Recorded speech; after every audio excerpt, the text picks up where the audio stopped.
that said, hey, we are starting up a new series today just called The Lies That We Love, that we're going to be covering for the next several weeks as a church. And what we're going to be looking at is the lies that we are told and that we are sold that eventually we accept, even if we don't accept them verbally, like where we would tell other people, like, this is what we believe. At least internally, they have an effect on us and we do embrace them. These lies don't enhance our lives as we are led to believe, and they actually that we convince ourselves will actually benefit us, but rather what they do is they actually rob us of life, and they steal the joy from our lives and other people's lives around us. All this series is based on one scripture where Jesus told us in John 10:10, he just makes it clear, he says this. He says, the thief's purpose is to steal and kill and destroy. He says, my purpose is to give them a rich and satisfying life. So we're going to be discussing in this series, how do we avoid the lies of the thief, and how do we embrace the truth of the Son? And so that's what we're going to be covering. Today we're going to be looking at this lie, and the lie is this: if it feels right, it can't be wrong. Okay? If it feels right, it can't be wrong. Simply put, this lie gets us to trust our emotions to be our moral guide of what is right and wrong for our lives, what will be beneficial or what will be detrimental for our lives, that we just trust our emotions. So what you do is in any situation you find yourself in, you just kind of take an inventory of how you feel in that moment, and if you feel like involving yourself in that activity or making that choice one way or the other will make you feel better about yourself, you embrace it, okay? So if it feels right, you go ahead and you do it. And you embrace it to such an extent that if things don't turn out the way you thought they would, you still believe that you made the right decision because you don't want to betray your emotions, because feelings are the king of our lives, okay? And we are told this is a ticket to find contentment, satisfaction, happiness, and purpose in our lives. That is the lie. So first what we're going to do is this. We're going to look at how does this actually play out in the real world. So in practicalities, how do we actually see this playing out in our world? And I would argue of all the lies we're going to look at in this series, this is the one that has been most embraced by our society in recent times. I'm just going to give you some buzzword phrases that if you go on the internet, if you watch advertisements, any of that stuff, you're going to see these all throughout our society. From authority figures to in advertisements and education and all over social media. These are phrases you're going to be like, yeah, I've heard those things before. Here's just what some of them are. Be true to yourself. Okay, you be true to yourself. Embrace your feelings. Just be you. Okay, you just be you. Never apologize for being true to yourself. If you are true to yourself, you will never have any regrets. Be true to your feelings and surround yourself with people who support you and encourage you in your feelings. Okay, so those are some of the buzzword phrases and stuff you will hear. Now, a few of those scenarios, a few of those things that are set up there can be good to hear from time to time for some people in certain situations. But in general, when you hear those things used in our society, they're literally just promoting that lie that if it feels right, you need to embrace it, because it can't be wrong. But honestly, living out this lie in your life leads to chaos in a person's life where you end up with no direction, no purpose, and no peace. All right, we see this all throughout our society today. We see it in how sex is viewed in our society. We see it in the confusion about gender in our teens and our young adults. We see it in our inability for people to handle criticism anymore. We see it in our incredible indulgence of materialism as people, and we see it in the elevation of self above all else, that self is king. And the most dangerous part about living out this lie is how easily our emotions can actually be manipulated. For instance, we men are taught at a very young age how to manipulate the emotions of women, okay? And we do what are called pickup lines. So we learn these things so we can manipulate you to get you in relationships with us, so eventually we can marry you and have a lifelong, fruitful relationship with you. So here are just some of those lines, the best ones I was able to come up with, and one of them is this: well, I'm here now, what's your other two wishes?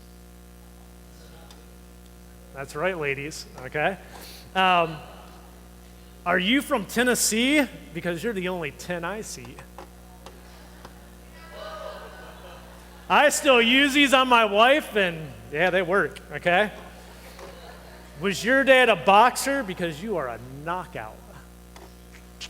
Then you do the wink and, or you do the heart pump, right? No, okay. I've been married 26 years. I don't know how to do any of this stuff anymore, okay? Next one is this. Are you a parking ticket? Because you're the, oh, sorry, I got to restart that one. Hold on. Wait, hold on. Let me calm myself. Are you a parking ticket? Because you've got fine written all over you. Okay? So, anyways, yes, so we learn these at a young age, how to manipulate emotions. And the thing about it is this. The media, corporations, organizations, the government, all these places hire experts that learn how to manipulate the feelings of the public in order to get us to purchase the products they are selling or behave how they wish we would behave and that they desire. In Judges 17:6, we read this about Israel at the time. It says, in those days, Israel had no king. All the people did whatever seemed right in their own eyes. And that really describes this lie, and it describes the culture we're living in today. And if you continue to read in the Bible, the passages after that, what you see is this. Israel descends into total chaos from that point forward, okay? Because everyone's just doing what they feel is right, and chaos ensues. And the same thing will happen in our lives. So next I want to cover this. How does this lie actually destroy us if we live by it and we implement it in our lives? How does it actually affect us and destroy it? From Proverbs 25 and 28, I think it does a good job of describing this. It says, a person without self-control is like a city with broken down walls. And what it's really talking about is your life, which is if you don't have walls, if you don't have barriers, if you don't have self-control, if you don't have ways to keep yourself from doing stupid stuff or being attacked from the outside, you're like a city with no walls that can just be taken over by anyone. Anyone can manipulate you. Anyone can come conquer you. Anyone can come in and destroy you. And this is what this is really describing. In Galatians chapter 5, 19 through 21, it says this. When you follow the desires of your sinful nature, and this is a reference to your feelings, okay? When you follow the desires of your sinful nature, your feelings, the results are very clear. Sexual immorality, impurity, lustful pleasures, idolatry, sorcery, and then it starts to go in kind of what all those lead into. Hostility in your life, quarreling, jealousy, outburst of anger, selfish ambition, dissension, division, envy, drunken wild parties, and other sins like these. Okay, so Galatians lays out when you allow your emotions to just run free in your life, these are the results you're going to get, and it's going to be chaos, and it's not good for you, it's not good for anyone around you, and it's not good for society in general. The reality is, the more selfish we become, the more we allow our feelings to become our moral guide in our lives, the more miserable we typically are, all right? And I'm going to illustrate that for you. I found some data. That's just some research that's been done about our current society that we live in. Over the last 25 years, and over the last 25 years, I think we would all agree, our society has embraced this lie more and more and more over the last 25 years. Here's what they have found. Currently, just 14% of Americans claim to actually be happy. Just 14% of Americans that they did surveys on actually claim to be happy. Now, this was done before COVID hit. Okay? So this isn't after COVID, and you're like, well, obviously, I don't know what the number will be now after the last year and a half, 2 years of everything we've gone through. Prior to that, 14%. This was a record low in their 25 years of recording, the lowest they ever recorded. Only 42% of Americans believe their lives will be better than the lives of their parents, also at record low. What that shows you is people don't have hope. It's people going, my life's never going to compare to my parents. It's never going to be better than my parents, and they are without hope. That's what that's illustrating. A record 45% of Americans report that they often feel lonely. Almost half the population will say, I often feel lonely. I just feel on my own. I feel like there's no one here for me. I'm just on my own. And the suicide rate has increased in the last 25 years, 35.2%. Okay? 35.2% increase in suicide rates in America in the last 25 years. The largest increase is coming in the age group between 25 and 34. 25 and 34, that's the highest increase of the suicide rate is that age. So it's the right out of college, going into life, when this is the sad part. It used to be that was when you were feeling best about your future and you had the most hope. Now it's the number one increasing suicide rates in our culture is that age group, which is sad. Now here's the thing about it. We kind of all know this is true. We live here. We see this every day. We interact with the people in our society every day. We know people are just unhappy, okay? People are depressed. Just most people don't feel good. We see it every day. And here's the thing. Living out this lie leads to decisions that ruin our future potential success and happiness. It leaves us with regrets, and it leads to pain in our lives and the lives of others around us. We see these same results. This isn't new, and prominent figures throughout the Bible. If you go read the Bible, you'll see the same thing happening to Saul, to Solomon, to David, to Peter, to Gideon, and most prevalent and clear is if you go read the story of Samson and Samson's life. A guy totally dominated by his emotions and whatever he felt at the moment, he acted on, and he's a disaster. Okay? Total disaster when you go read his account in the scriptures. But what it does is it leads to us making irrational decisions that have consequences that limit our future potential joy ceiling. And I didn't know how better to describe that, but let me try to explain what I mean there. The way I look at life is if you have a glass, and if you do everything right and everything were to go perfect, you have the top out of what your joy level would be in life. Okay, that's the best you could ever get. When you start operating just from emotions and making irrational decisions based on just what you feel all the time, you get yourself in situations and you make decisions that have long-term consequences that literally start pouring out some of that water where the ceiling that you have to get to gets lower and lower and lower, and your prospects of the joy that you could experience continue to dwindle because of choices you made earlier in your life. And we see this play out in our society constantly. And that's what I mean by when you live out this lie, it literally limits your future potential joy ceiling, that you start to shrink how high that ceiling can be. I hear this in sports as a sports fan. You hear this a lot during like draft time and all, as they'll talk about the guys and like what their potential ceilings are and what their floor is. And what they mean by floor is the worst they could turn out to be is this. So if they have a high floor, you're like, at least that guy's not going to stink. Like at the worst, he's going to be an average player because he's got a high floor. But then there's the other ones that they have high ceilings, which is they can see the potential and go, they could reach astronomical places in this sport, in this competition, because of the abilities they have. And as you see guys get into the league and they make different decisions, different things happen, you can see that ceiling start to come down. And it's the same thing in our lives, is you have this potential joy you could experience someday, but the more you allow your decisions to be made on what feels good at the moment, the more that water spills out and the lower that ceiling gets and gets and gets, okay? And the worst part is, if you never come to find Christ at any point in your life, that can get so low, suicide becomes an option. Why? I have no potential joy even left. There's nothing there for me. And people start to look at that and go, then why stay? And then you have suicide rates increase, and that's what we're seeing within our society. So the next thing we need to explore is this. We see how it plays out in life. We see what the consequences are, how it destroys us. Last thing I want to deal on here is this. How do we live in truth then that actually brings life? So Jesus says, I came to give you life so you could have life to the fullest, okay? How do we experience that? What is that truth? And I'm just going to give you two very practical things here of how you can avoid living out this lie in your life of if it feels good, it can't be wrong, and actually live a different way that brings about better results and it gives you a higher ceiling for future experienced joy, okay? The first one is a practical thing to do. The other one is something to embrace, a thought to embrace. The first thing is this: pause for a quick prayer before taking action. Is this a hard one? Just pause. Say a quick prayer before you take any action. All I mean is this.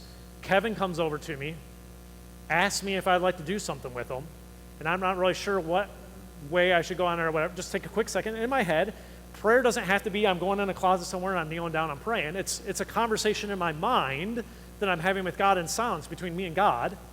And I take a minute and I say a prayer and go, God, lead me here. God, give me wisdom in this. God, is this right for me? Is this not right for me? Whatever it is, just pause and say a quick prayer. Now, here's the thing. This isn't a perfect solution because, again, your emotions can be manipulated not only by everything outside, but even with inside. We have a tendency to manipulate ourselves at times too, okay? We see this all the time. You can't have a perfect track record here. But what I can tell you is this. If you would just pause and pray before taking actions, 90% of the stupid things you do that have long-term results you probably wouldn't do because you give God at least a moment to intercede in your life and kind of wake you up a little. If you would just pause for that minute and just have a prayer. Proverbs 3:5, it says this. It says, trust in the Lord with all of your heart. Do not depend on your own understanding. And I put in parentheses there, feelings. Do not just depend on your feelings.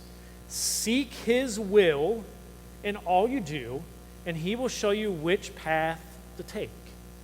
Okay? So really, this is what I'm telling you to do, which is before taking an action, pause.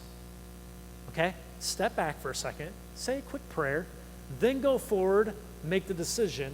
And 90% of the times, I guarantee you, it's going to make you make a better decision than you would have if you were just reacting on your feelings at the moment and going, this seems like that's going to feel best, I'm going to go forward with that.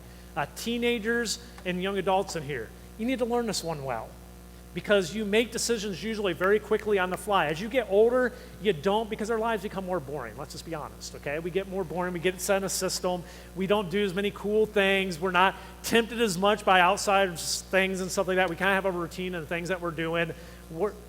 Responsibility, jaded, whatever you want to call it. It's just life, okay? But in your younger years, there's a lot of things where you're being presented quick shotgun of decisions to make. And if you could just learn here how to pause and pray and then make the decision, you would save yourself a ton of heartache and you reserve a lot of potential joy for you in your life, okay? The second thing I would tell you to do, this isn't something to do, it's just a truth to embrace, and it's simply this. Understand self-control is not a joy stealer, but rather a joy preserver. What I mean by that is this. Self-control has almost become a bad word in our society today. Like self-control, why would you practice self-control? That's just stupid. That keeps you from doing things you want to do, whatever else. The lie of it is that. The truth of it is that self-control is the thing that actually preserves your ability to enjoy and experience joy later on in life and even in the moment. And so we are given self-control to protect us. It's like it's the wall around the city, okay, that you have built to go, I pause, I pray, I practice self-control, and even if I don't understand exactly why God would tell me not to do this or that, I trust him. Therefore, I'm going to use self-control and not indulge. I'm going to back out, I'm going to step back for a second, and I'm going to reevaluate things, okay? So this is something that we have to embrace instead of something that we reject and go, no, self-control is bad. No, it isn't. It's one of the greatest things that you can learn to practice in your life that will reserve the ability to experience joy in your future. In Romans chapter 12, verse 2, it says this, don't copy the behaviors and customs of this world, but let God transform you into a new person by changing the way you think. Then you will learn to know God's will for you, which is good and pleasing and perfect. Okay? So what it's saying here is just real quick, step into God's realm, let him teach you, let him instruct you, practice self-control to stay within those boundaries, and through that, you would actually find God's will for you, which is good, pleasing, and perfect. And to be honest with you, Christian or non-Christian, most people are desiring that. Most people are going, what is my purpose here? I want to know what it is. I want to have a clear understanding of where I'm supposed to go. And this scripture is telling us you can actually find that. And the easy way to find it is you go to God and let him start transforming your mind, and you start to trust him rather than trusting your own emotions. There is a solution to that, okay? Let me end with this morning. God gave us our emotions, okay? They are part of our design. They are part of who we are as humans. They are not inherently bad just because we have them, but they are detrimental when we put them in a place of authority in our lives that they were never intended for. That's when they become a detriment. Our feelings, from what I can tell, were meant to enhance our moments in our relationships. There's like an enhancer in my relationships with people in the moments that I experience. They were to enhance those moments. That's their purpose. They were not intended to be your moral guide in life to rely on to go what is right and what is wrong. They're an enhancer, they're not a director. Okay? The best way I could describe it I came up with, and this might be a bad illustration, but it's the best thing I came up with, is so they're not to be the driver of the car that determines where you are going in life. They're more to be the passengers in the car that keep you company along the journey. Okay? So you don't put your emotions as the driver to drive you where you're supposed to be going. That is God's role. Your emotions are there to be those passengers. You're not doing a journey on your own and it's just like draw and die and boring. The emotions enhance that experience, and that is their purpose in your life. Learning to recognize this lie and training yourself to walk in truth is a key to transition from chaos in your life to finding contentment in your life. God gives us a roadmap. God says, here's how to do things. If you would practice self-control, if you would pause and pray, you would start to find a lot more contentment in your life, and it would stop being described by so much as chaos. And is that not what we all want? I think the answer to that is absolutely. Would you pray with me? Heavenly Father,